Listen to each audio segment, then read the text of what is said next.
Dubai air షోలో భారతదేశానికి fighter jet కూలిపోయింది. ఇక ఎయిర్ షో చేస్తున్న సమయంలో తేజస్ విమానంలో కూలిపోయింది. అయితే ప్రమాదంలో ఎంతమంది మరణించారనే దానిపై అధికారులు ఇంకా చెప్పలేదు, స్పష్టత లేదు. ఇక భారత్ దుబాయ్ ఆర్మీ కలిసి విన్యాసాలు చేస్తున్నటువంటి సమయంలో ఈ తేజస్ యుద్ధ విమానం ల్యాండ్ అవ్వడానికి కొద్ది నిమిషాల ముందు పైలట్ జెట్ కూలిపోయింది.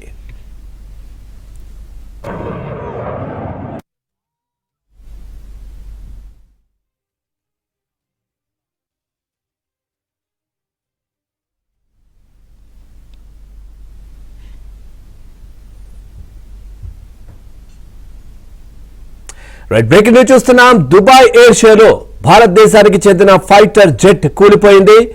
ఎయిర్ షో చేస్తున్నటువంటి సమయంలో తేజస్ విమానం కుప్పకూలింది. అయితే ప్రమాదంలో ఎంతమంది మరణించారనే దానిపై ఇంకా క్లారిటీ, స్పష్టత లేదు. ఇక భారత్ దుబాయ్ ఆర్మీ కలిసి విన్యాసాలు చేస్తున్నటువంటి సమయంలో తేజస్ యుద్ధ విమానం ల్యాండ్ అవ్వడానికి కొద్ది నిమిషాల ముందు ఫైటర్ జెట్ కూలిపోయింది.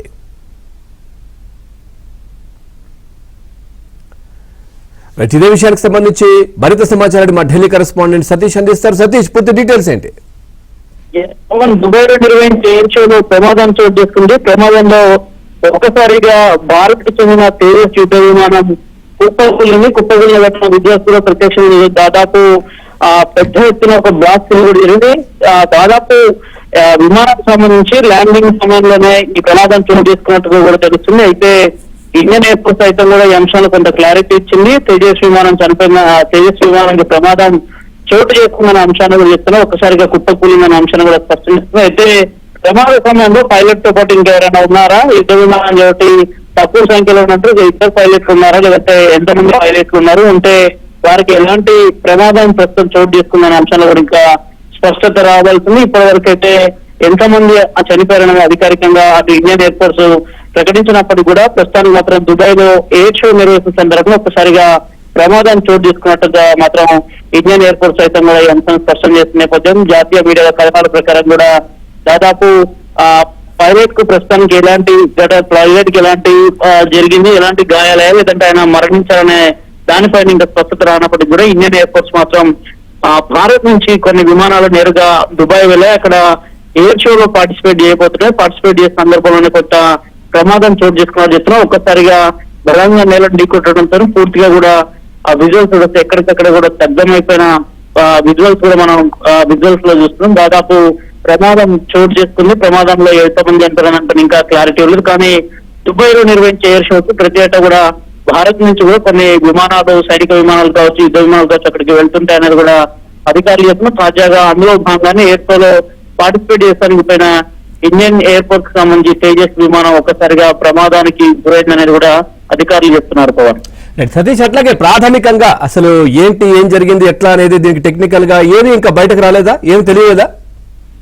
ఇప్పటి వరకు అయితే ఎక్కడ కూడా అధికారిక ప్రకటన అయితే చేయలేదు. మరోవైపు ఇండియన్ ఎయిర్ ఫోర్స్ నుంచి కూడా ఇప్పటి వరకు అధికారిక ప్రకటన అయితే చేయలేదు. కానీ ఇవంతా కూడా ఎయిర్ షోకి వెళ్ళా ఎయిర్ షో నిర్వహించిన సందర్భంలోనే ఘటన జరిగిందనేది కూడా స్పష్టంగా అర్థమవుతుంది. ఎందుకంటే మొదట ఇండియన్ ఎయిర్ ఫోర్స్ సంబంధించిన అంశాలను కూడా ఇండియన్ ఎయిర్ ఫోర్స్ సంబంధించిన అధికారులు సైతం కూడా ఇక్కడ ట్విట్టర్ కావచ్చు వాళ్ళు అధికారికంగా కూడా ఎక్కడ నిర్వహించలేదు.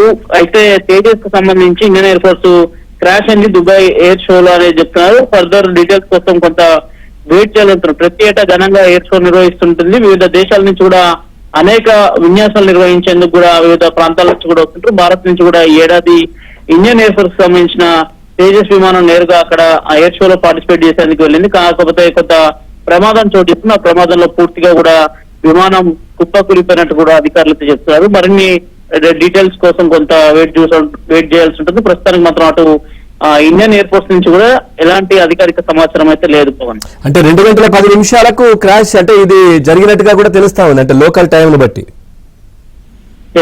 ఖచ్చితంగా కూడా మధ్యాహ్నం సమయంలోనే ప్రమాదం చోటు చేసుకున్నట్టు కూడా తెలుసు. కొంత ఆలస్యంగా వెలుగులోకి వచ్చిందని చెప్పాల్సి ఉంటుంది. ఇండియన్ ఎయిర్ ఫోర్స్ సంబంధించి అధికారులు కూడా కొంత అప్రమత్తమయ్యారు. ఘటన కారణాలు ఏంటనేది కూడా అన్వేషిస్తున్నారు. టెక్నికల్ ఫాల్ట్ వస్తే ముందే సమాచారం ఇస్తారు, లేదంటే టెక్నికల్ ఫాల్ట్ ని గుర్తించే లోపే ప్రమాదం జరిగిందని కూడా చూడాల్సింది. బలంగా నేలను ఢీకొట్టడంతో ఒక బాంబు లాగా విస్ఫోటనంగా పెద్ద ఎత్తున కూడా విజువల్స్ కూడా ప్రత్యక్షంగా కూడా కనిపిస్తున్న పరిస్థితి నెలకొంది. కానీ ఇండియన్ ఎయిర్ ఫోర్స్ నుంచి మాత్రం ఎక్కడ కూడా ఇప్పటి వరకు అధికారికంగా లేదు. దాదాపు ఫైటర్ జెట్ అయితే ప్రమాదంలో క్రాష్ అయిందనే అంశాన్ని మాత్రం స్పష్టం చేస్తున్నారు పవన్.